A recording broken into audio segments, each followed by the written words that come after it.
It is Wednesday, the 11th day of December 2024. Good evening and welcome to Newswatch on Hope TV, the station where you look and live. I'm Tess Njenga and our sign language interpreter is Boniface Murithi. Let's take a look at the day's news. Now, the inquest into the killing of Rex Masai, a protester fatally shot during anti-finance bill demonstrations earlier in the year, has commenced with police officers denying involvement.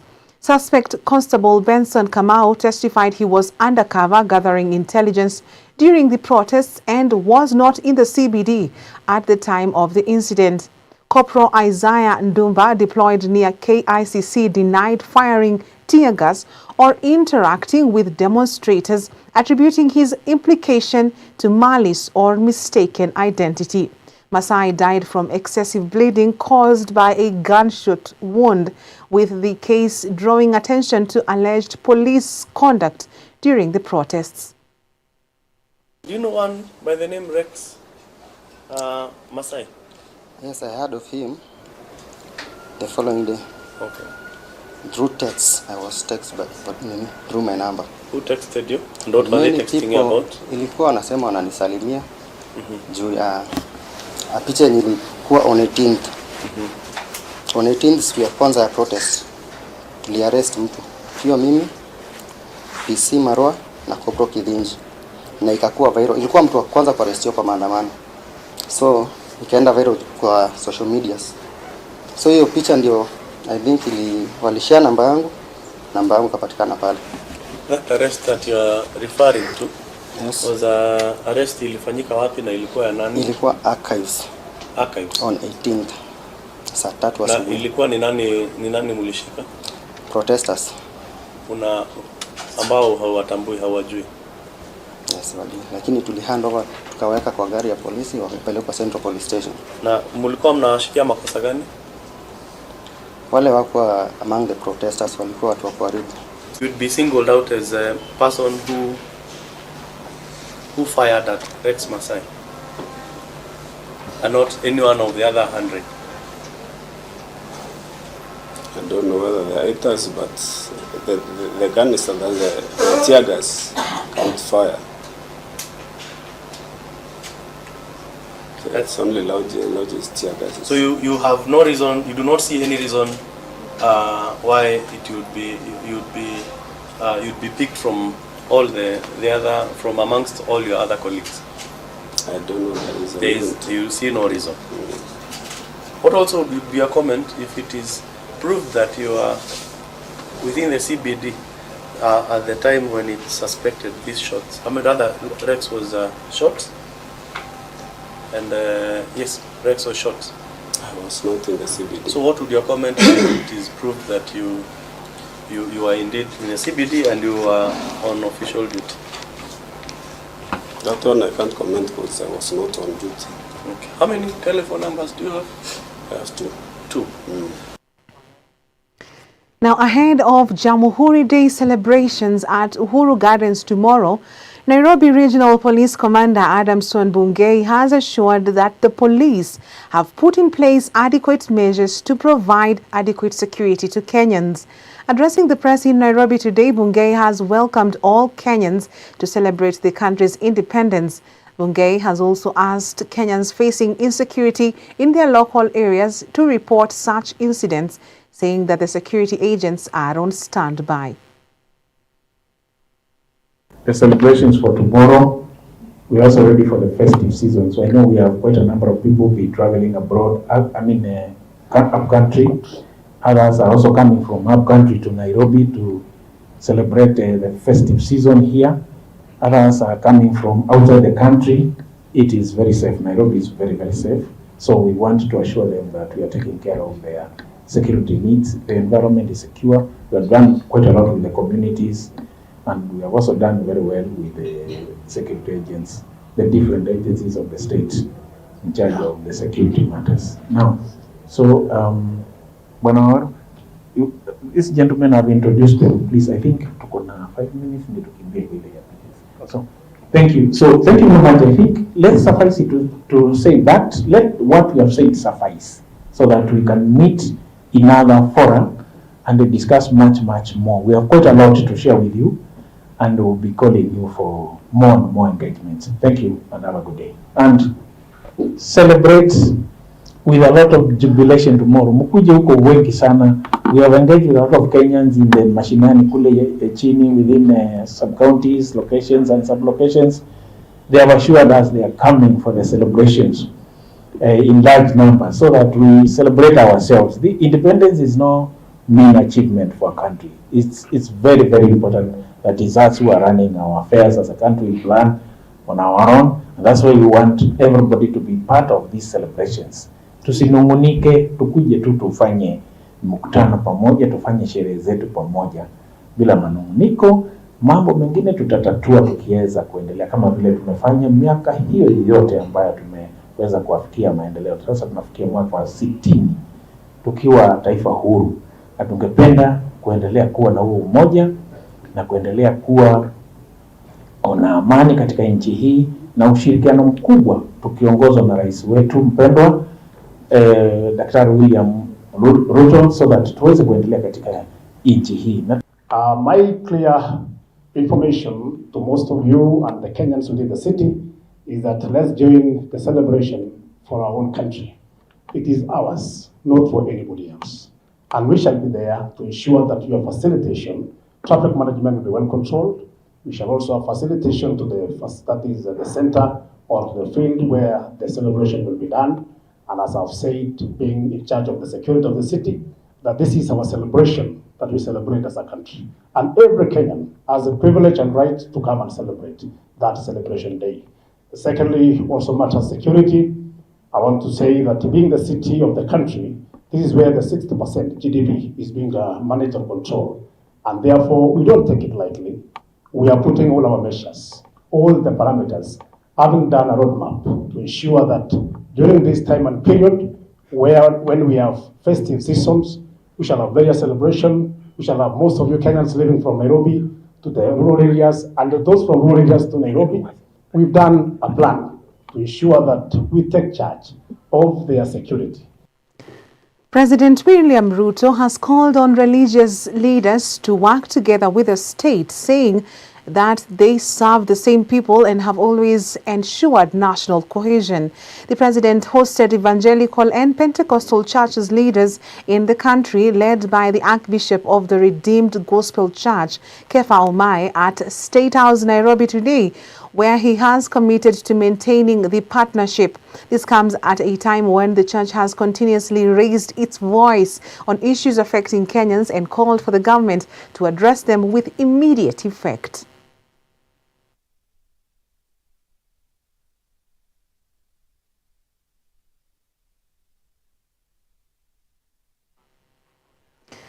And President William Ruto has signed 7 parliamentary bills that seek to accelerate the implementation of the bottom-up economic transformation agenda. They include the Kenya Revenue Authority Amendment Bill 2024, the Kenya Roads Amendment Bill 2024, the Ethics and Anti-Corruption Commission Amendment Bill 2024, and the Statutory Instruments Amendment Bill 2023. Others are the Business Laws Amendment Bill 2024, the Tax Procedures Amendment Bill 2024, and the Tax Laws Amendment Bill 2024.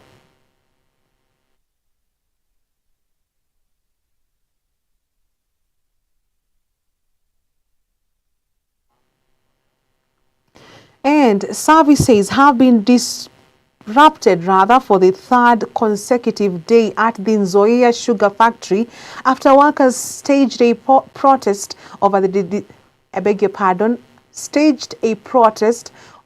dismissal of their union secretary Bernard Yaula. Led by their chairman Benjamin Adunda, the workers have stated that they will not return to work until Yaula is reinstated.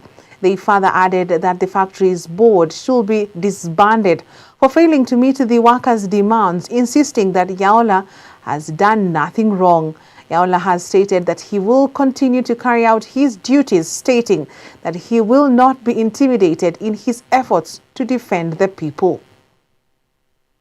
whoever, kama ni board chairman ndiye aliamrisha hii barua iandikwe, no problem. Hii barua nimeitikia na niliisaini jana na nikaipata. Ndio hii niko nayo. But niko na kofia mbili yenye hawakuwa wanajua. Mimi ni mfanyikazi sawa, nimekubali wamenisuspend. But uwakilishi wa wafanyikazi hawana uwezo na hawana authority. Na sheria inaniruhusu mimi kuwa kwa hiki kiwanda niwakilishe wewe mwenye ulinichagua. Wamesema kwamba board of directors wenye wako Nzoia hawawezi kutana around Nzoia hii ianze ku make profit. Kama hawata revoke barua ya branch secretary in this home, no opera. Members, no opera. Members, inueni mikono juu. Nani wanasema no operation kama hawata revoke barua? Inueni kwa mikono yenu juu. Inua mikono yenu. Yundo. Bila branch secretary kuna kazi. Yundo. Bila revocation na hiyo suspension kuna kazi. Ya kwamba the acting CEO akuja hapa na wa-address na a-revoke ile barua walipea branch secretary kulingana na hesabu ambazo tumefanya kutoka national office. Channel secretary amenituma hapa nikiwa na chairman wangu yuko hapa, ya kwamba tukuje na tuseme Bena haendi popote, mwenye anaenda ni board. Mnakubali board iende? Mnakubali board iende? Mimi niko nyuma ya Bena 100%. Unajua shida zetu ni mingi. We cannot afford to be divided. Wale wenzetu wa divisions tukiwapata, it will not be business as usual. Kuna wenzetu wanatumika na management. It is not going to be business as usual. Well, on that note, let's take a short break on Newswatch tonight. We have much more coming up after the break.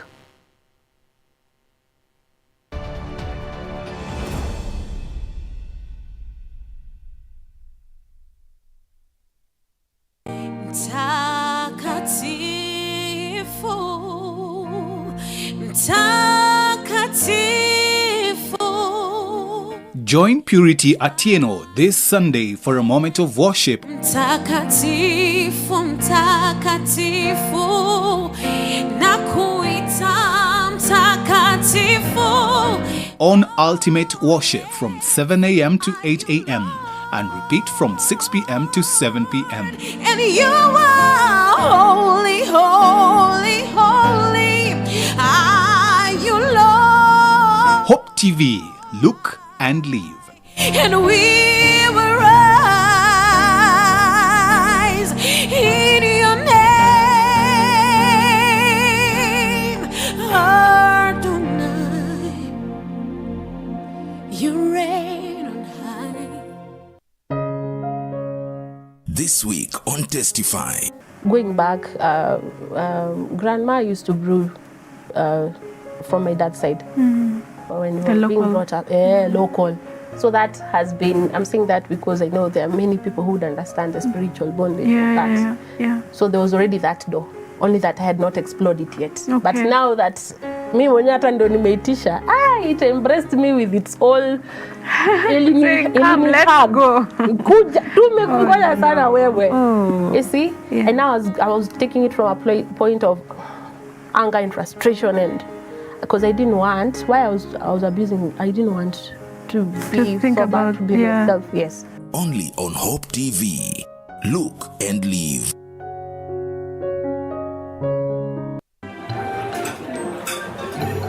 I've actually been trying to find a balance. It's been really tough and hectic, but everyone says once you get a hang of it, it becomes better, and I don't know, but I'm hoping to find a balance soon because it's really been hectic. But you've been in the job industry for a long time, so I think you would know better. Cynthia? Huh? What time is it? I need to catch up on Leadership Forum. Did they have a radio here? Never mind. I brought my own. No way.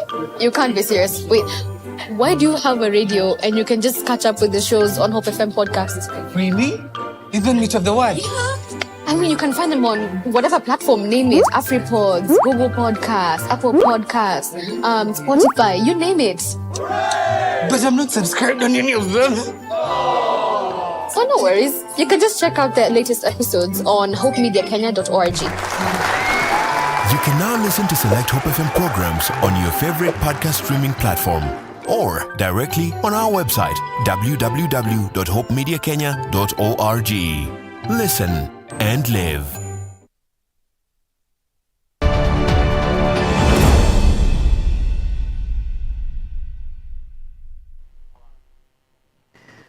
Welcome back. Narok County Governor Patrick Ntutu has today delivered his third State of the County address at the County Assembly Chambers. In his address, he reiterated his key achievements since he took over office for the first term as the second county government of Narok governor. He revealed that he had put a lot of attention in improving the health sector so as to take the much needed health services to the grassroots and reduce the burden of traveling long distances to seek for medical attention. In order to ensure sustainability of health, we have gazetted the management committees for county health facilities and strengthened coordination of health partners and stakeholders. In addition, ladies and gentlemen, to the automation of services at the Narok County Referral Hospital, we are reaffirming our commitment to the people of Narok to ensuring a functional healthcare system that is affordable, accessible, and is ready to offer round-the-clock medical care. Ladies and gentlemen, on ICT and e-government, honorable members, to improve service delivery and take advantage of new technology, we are in the process of implementing a wide area network whose aim is to connect all county departments. Once completed, it will facilitate efficient and effective communication, data sharing, and collaboration, ultimately removing the silo mentality in most of our departments. The government has approved the release of some 50 million shillings as part of claim settlement for project-affected persons known as PAPs, whose land was hived off for the construction of the Sagana Canal dual carriageway. The tranche forms part of millions of shillings of compensation money that has been paid out to families whose land was acquired for the dualling of the key highway. National Land Commissioner Esther Murugi said the money, which was approved yesterday, is expected to be credited to the beneficiaries' bank accounts by next week. Murugi, who once served as Nyeri Town Member of Parliament, attributed the slow pace of paying out compensation money to numerous family disputes, which has at times forced the Commission to wait longer before any claims can be paid out. We have been identified from the Commission as 3 commissioners to listen to historical land injustices claims in Nyeri County. And we have planned that to listen to claims today. As you know, this is an investigative hearing. We have to listen to all the parties. For example, this morning we have listened to 4 historical land injustice claims, and in some of these, the respondents did not attend, most likely because maybe they received the communication late. But we also had respondents in some. KFS in particular were here. The Catholic Diocese was here as respondents to the claims. As you know, these claims require quite a bit of investigation, and sometimes we as a commission would like to complete as soon as possible, but it also depends on the information we get from the claimants and in particular the respondents. What we do not want to do is to make any recommendation with the national government or whoever without listening to all parties. Everybody has a chance to be heard so that by the time a recommendation is issued, everybody has been heard. So as I said, the commission has received a total of 3,743 historical land interest claims throughout the country. And the National Land Commission decided to have panels of at least 3, and all the commissioners are involved in this. So for the Nyeri panel, I'm leading this panel, and my colleagues, Commissioner Waziri Murugi. Lands, Public Works, Housing and Urban Development Cabinet Secretary Alice Wahome has today led staff from the State Department for Lands in planting 15,000 tree seedlings at the Gadhiru Forest Station in Kieni, Nyeri County. According to Wahome, the exercise is in support of the government's program to plant at least 15 billion trees by the year 2032 and President's directive to Kenyans to support the restoration efforts by planting at least 300 trees per year. Overall, the Ministry of Lands, through its 3 state departments, is targeting to plant 100 million trees by 2032. The Cabinet Secretary revealed that in the last 6 months, a total of 126,400 seedlings had been planted, and her ministry is working with other state agencies to achieve the target. Today we have planted our objective, and the tree seedlings that we brought was 10,000. We have done that because we started quite early. Last month another 10,000. Today is 15,000. 15,000. The last 2 months another 10,000, 10,000, 20,000. We are now, you can say we are at 35,000. But overall, in terms of the season, but overall, since we started, and I think that's basically about 6 months, we are talking about 126,400 seedlings planted. I think the next thing is that we'll also do a bit of audit so that we know how many we are losing. That is an exercise we will do maybe after the next season, so that we can also do again re-establishing wherever we may have lost a tree or 2. But we have agreed with the community, and this is the message that need to come out, that the community are still requesting that we work with them. They work with the conservator, the Ministry of Environment and Forest, to be able to take care, because we plant today, we need to take care.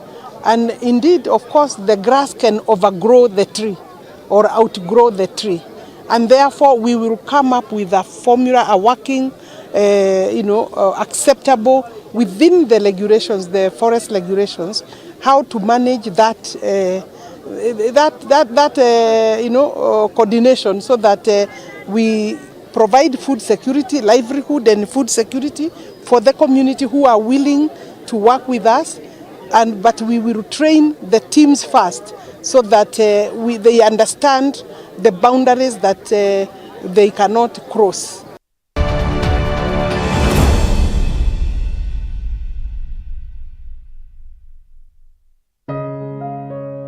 This week on Testify. Going back, grandma used to brew from my dad's side. Mm. When we The were local. being brought up, local. So that has been, I'm saying that because I know there are many people who would understand the spiritual bondage of that. Yeah. So there was already that door, only that I had not explored it yet. Okay. But now that me mwenye hata ndo nimeitisha, it embraced me with its all Saying, "Come, let's go." Kuja, tumekungoja sana wewe. You see? Yeah. And now I was taking it from a point of anger and frustration, and because I didn't want, why I was abusing, I didn't want to think so about, to be myself. Yes. Only on Hope TV. Look and live. Mtakatifu, mtakatifu. Join Purity Atieno this Sunday for a moment of worship Mtakatifu, mtakatifu, nakuita mtakatifu. on Ultimate Worship from 7 a.m. to 8 a.m. and repeat from 6 p.m. to 7 p.m. And you are holy, holy, holy. Are you Lord? Hope TV, look and live. And we will rise in your name, Adonai. You reign on high.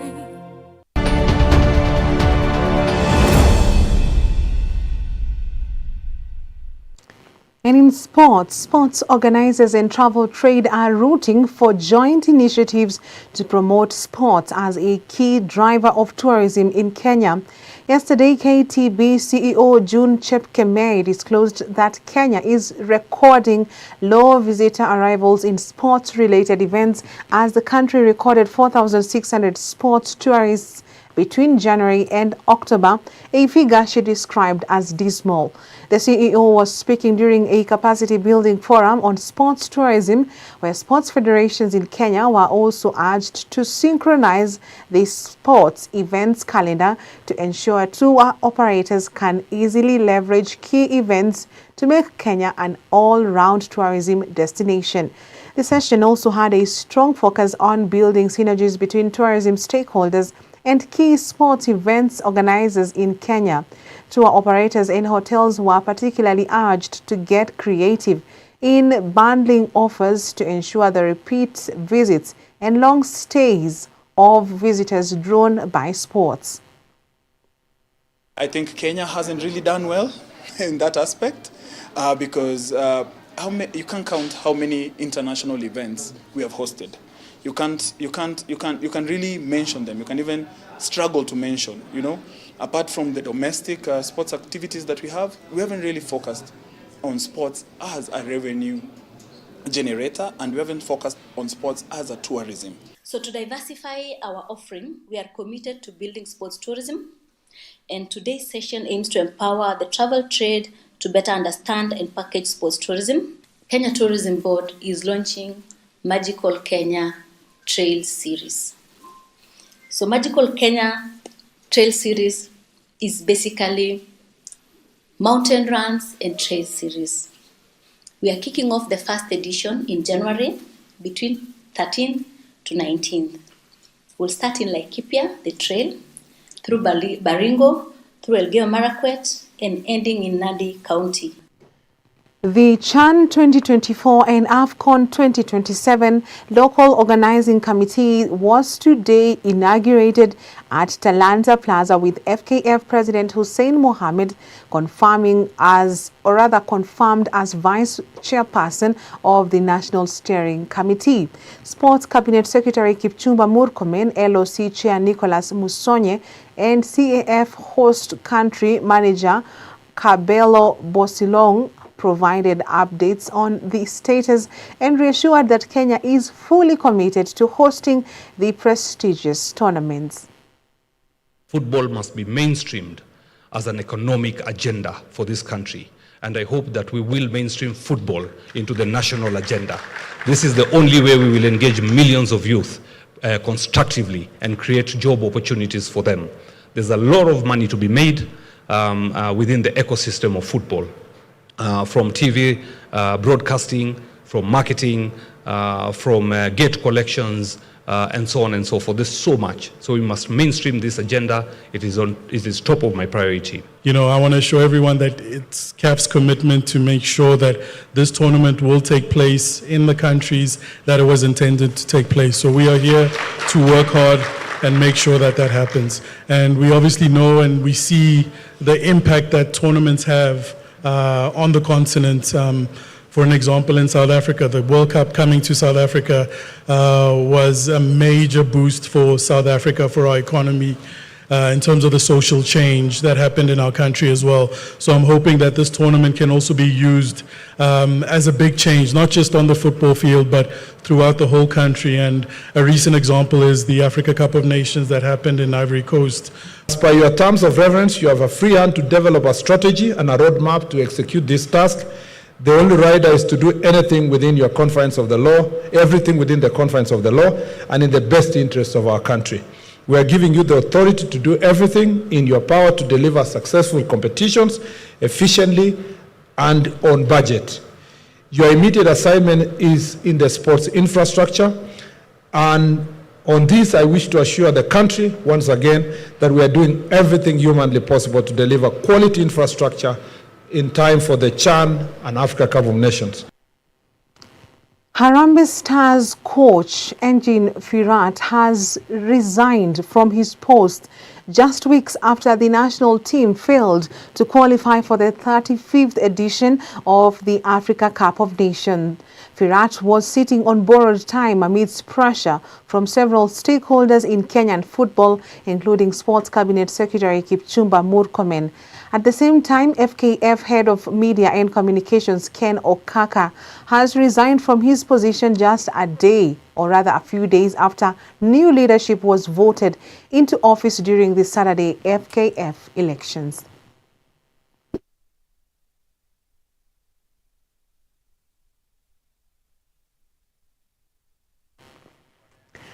And it's a wrap on Newswatch tonight. On behalf of the whole team that has made this bulletin a success, thank you for watching. I'm Tess Njenga, and our sign language interpreter is Boniface Mureithi. Have a good night.